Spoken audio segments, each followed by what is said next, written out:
It's about 6:30 in the morning here on Thursday, and we are leaving the Iboe village in our wake.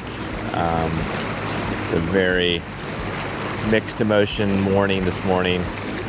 We just really fell in love with this place over the last number of months that we've been here on and off, and made a lot of good friends here. Really enjoyed the diving, and you know, we have to get going. That's part of the deal, but it's still a little bit sad because we just totally fell in love with the village up here, the people, and we're off to Langkawi, Malaysia. So we got about 2.5 day trip. No wind in the forecast, going to be a little bit slow. So we're not sure exactly what's going on up here with this fishing boat, but they're throwing spears in the water. Like they're trying to spear something, which is odd. It's big, whatever it is. And they're spearing it.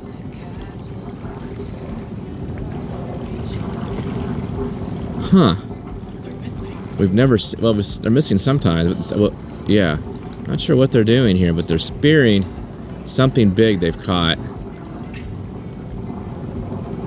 in the nets, and they're tossing their nets in the water, I mean, their spears in the water, trying to bring it up. This is just in front of Sabang. I'll try to see what it is they've got going on, but it would be odd that they're spearing. I don't know. They're just chucking them in. Not being too successful, so must not be some fish too big. Maybe they're just trying to get some tuna they have wrapped up. Who knows? But as we go,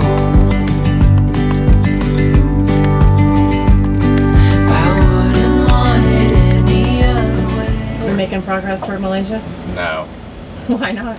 because we're trying to do some last-minute Amazon orders here before we get out of internet connection to ship to Langkawi. So we're just stopping the boat right before we leave Sabang so we can get this last-minute order done. So Amazon still can reach us all the way out here. All right, order is placed. We're ready to get going again. Got everything ordered. Ready to get out of here. While we're sailing, the kids always find creative ways to entertain themselves. Depending on how rough the seas are, dictates whether they'll be laying down to read, or in this case, working on an art project. Art is one of Elizabeth's favorite things to do while underway. This is just like a weird thing. Butterfly? Yeah. It's nice. You looking forward to our sail? Yeah, because then we get to start our journey. Yeah, and you've already got your movies picked out you're gonna watch? Yep, I think today I'm gonna watch Pocahontas. Pocahontas. Well, I kind of we had a lot of things going on yesterday, and I made a slight mistake, or I just simply forgot to go down and clean the props. So I noticed we were sailing or motoring a lot slower than we normally do, which means the props are probably dirty. So I've got to stop the boat here in the middle of the ocean and jump in the water and give the props a good inspection to see if they need to be cleaned or not. Is what it is. It's a nice morning, so should be good. Not too many sharks, we hope, and we'll give it a shot.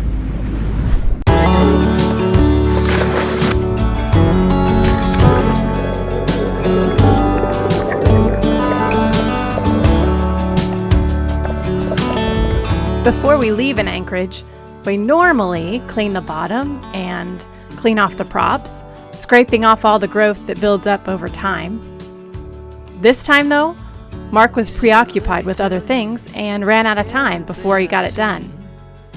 There is one other passage preparation item that doesn't get checked off the list, but we won't realize that one until later. It's been quite some time, but you gotta let me know if I'm out of line. Well, it didn't take too long. It wasn't that bad after all, but I have these little shrimpies all over me. They like nibble on you. Kind of a pain in the rear end. Are they all the ones that you scraped off? They come off the bottom, you think? Come off the bottom of the boat. like little shrimps, and they get all over me. Just like they nibble on you a little bit. It's like little. It's not stinging, but it's like little. Just feel them crawling on you. It's like having little ants on you. They're not ants. They're shrimps. The water's beautiful, warm and clear. Which makes it nice. But I did end up losing a scraper. I had it back here in the back of the boat. Water washed up and lost the scraper. You're about to lose your bandana too. Huh? You're about to lose your bandana too. Oh well. All right, that's it. We're done. All done.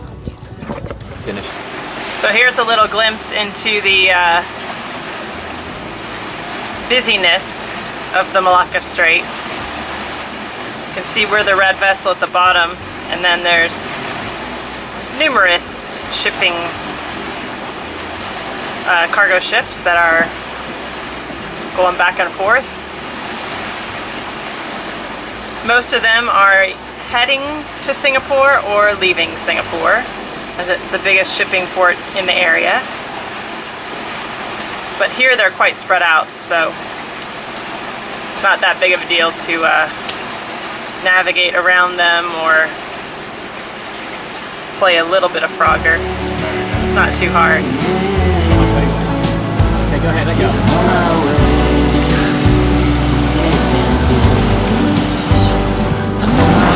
Do you hate doing that, Mom? I hate doing that. I'm on my way. Yeah, yeah. I'm on my way. Yeah. Yes, I'm on my way.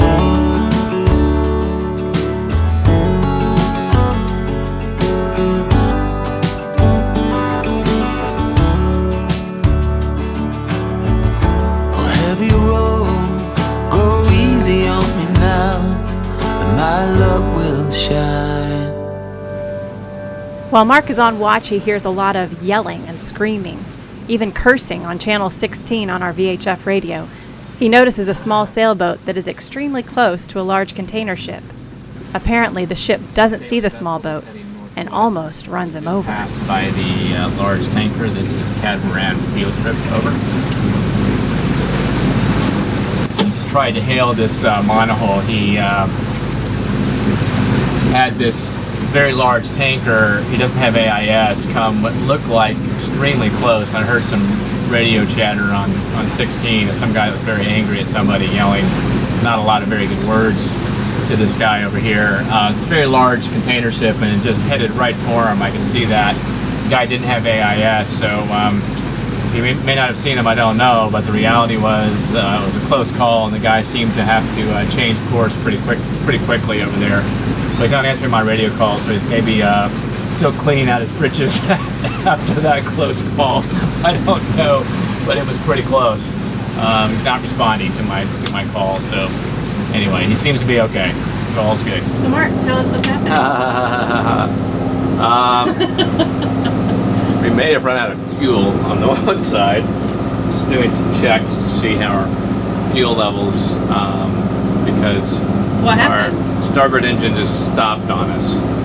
Like it ran out of fuel.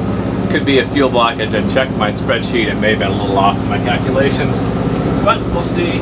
So now what are you doing? I'm sticking into my makeshift little stick to measure fuel level. This is a lot higher. This is all the way up there. It's got a lot more fuel on this side. Twice the fuel as the other side. And according to my spreadsheet, it should be about the same amount of fuel. So I definitely am low on fuel on the starboard side, which means that I'll have to transfer some fuel from this one to the other side, but I got to kind of figure out how much fuel I really have and go from there, but I'm pretty sure it ran out of fuel on the other side. So I've got 130 mils there and probably 50 mils there, so yeah, we're almost out of fuel. You can see the fuel lines. That's on the starboard tank, fuel level. This is the fuel level on the port tank. The fuel gauges don't really work. It's all based on hours. I haven't been off before like this, but It was the first time for everything. First time for everything, that's for darn sure. All right. Alrighty, yowzer. So we have on our spreadsheet, I have a spreadsheet that shows I can actually do a manual calculation based on the depth of fuel in the tank. If it's at 4 inches, I'll have I'll be at 13%, or I'll have basically, in this case, 10 gallons of fuel at 4 inches, and I probably had only maybe 3 inches or so, so I may only have like 6 gallons of fuel in the starboard tank, which is not a lot. I'm showing on my spreadsheet I should be having good 20 gallons, but I don't, so I'm definitely off somehow. So is that because we've been running the generator more? No, nothing to do with that. It just has something to do with, I topped up the fuel showing 54 gallons somewhere. I don't recall where it was now. It's been so long since we put in fuel, but the point is, it's off. I'm frustrated at myself for Can we take the remaining fuel I out can siphon out what little bit I have left and put it over on the other side. We better get every last drop out of it. This is not exactly what we had planned on. For some reason I'm really off on the starboard side. If it wasn't for that, we would be okay. I'm showing 240 nautical mile range and with both engines, which is plenty, but we don't actually have that. We have maybe 100 nautical mile range, half that, 100 nautical mile range. We got 120 miles to get to Khalid Bay. So we'll just have to kind of see what happens. So we've had a few hiccups today. We have one engine that's run out of fuel. We nearly thought we were out of toilet paper, which is a whole different story. But it is a special day here aboard Field Trip because today is Mark and I's 16th wedding anniversary, and we figure amid all the hiccups we should celebrate anyway. So Mark doesn't know. Well, he probably does, because it's very hard to cook brownies on a boat without anyone smelling them. So I'm sure the gig is up, but anyway, I figured I'd make a batch of brownies and have a little bit of a celebration tonight after dinner to celebrate our 16 years of marital bliss. They're just now ready out of the oven. Ooh. Can you smell them? No. They smell delightful.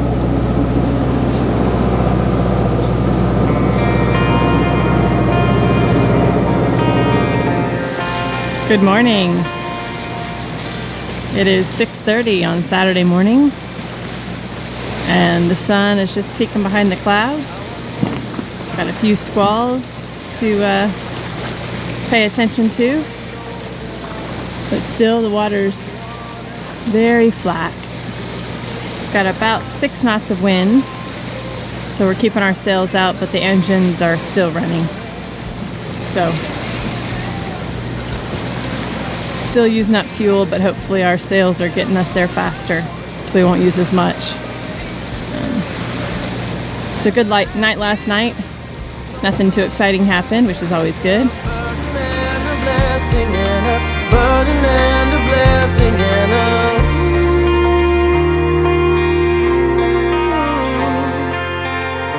I feel lonely when I'm drifting out tonight, and I'm homeless without a single land in sight. What I need is to feel the ground beneath my feet. I wanna know you more, I really wanna know you more. We're out of fuel on the starboard side, and we have maybe six more hours of motoring on the port side before we're pretty much now out. I measured the fuel to make sure, and we've got about 25 miles or 6 hours left of motoring to get to Khalid Bay, which is the closest island we have before getting to Langkawi. So what does that mean for Field Trip? Well, we could be adrift because there's zero wind. I mean, we have our apparent wind is 2 knots, wobbling. It's apparent the wind's from behind us a little bit, which is even worse. So we have basically no wind to motor to sail. So we're just going to hope we get to Khalid Bay to get some fuel there. or we get to drift, and we're going to drift for who knows how long. I don't know. Long, we can't sail, and with head current, we have about a knot and a quarter of head current, so it's pushing us the opposite direction, which means. So if we don't get there, then we'll start going back. Yeah, so if we don't get there, we're going to start going back to Indonesia until we have wind. I checked the forecast, and well, yeah, we've got a ways to wait before we have wind. So it's an adventure on field trip for sure on this little journey of ours. We've just been getting killed with current. It's just whacking us, and just the wind that is showed in the forecast having more wind. We have no wind. Anyway, it is what it is. We're a sailboat, so it makes it an adventure. But you don't like to run out of fuel. We did top up with water just in case we'd be at drift at sea for multiple days, which is entirely possible. What do you think about this, honey? Happy anniversary. Did I mention that? Happy anniversary. So this is our anniversary sail from Thailand. So, hey, what do you do? I make you brownies, and this is what you give to me. I made you brownies. No, you didn't. No, I'm sorry. You made me brownies. I didn't make anything other than miscalculated problems. I know, but it's fun. It's fine. It's fun. It's fine. It's fine. We will get there. I'm pretty sure we will just barely inch our way into Maybe if we get close enough, then you can just take the dinghy and go in and leave me adrift. I could leave you adrift. Get back to me. The only issue is our fuel level on the dinghy is a little lower than I mean, we've been diving a lot, remember? And so we have enough fuel in the dinghy to maybe go one direction to get to Kalihi, but not to get back. So no, we'll figure it out. We're not even sure at this point, frankly, if there's fuel to purchase in Kalihi. We think that we could find some somewhere that might have a diesel generator. How long have we been doing this? A long time. These things happen once in a while.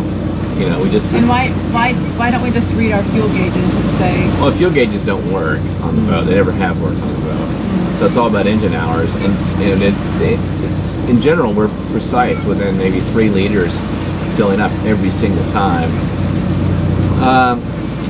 That's the update from Field Trip on our passage from Indonesia down to Langkawi via Pulau Weh. To keep you updated on how this thing transpires. Over and hopefully not completely out. Yeah.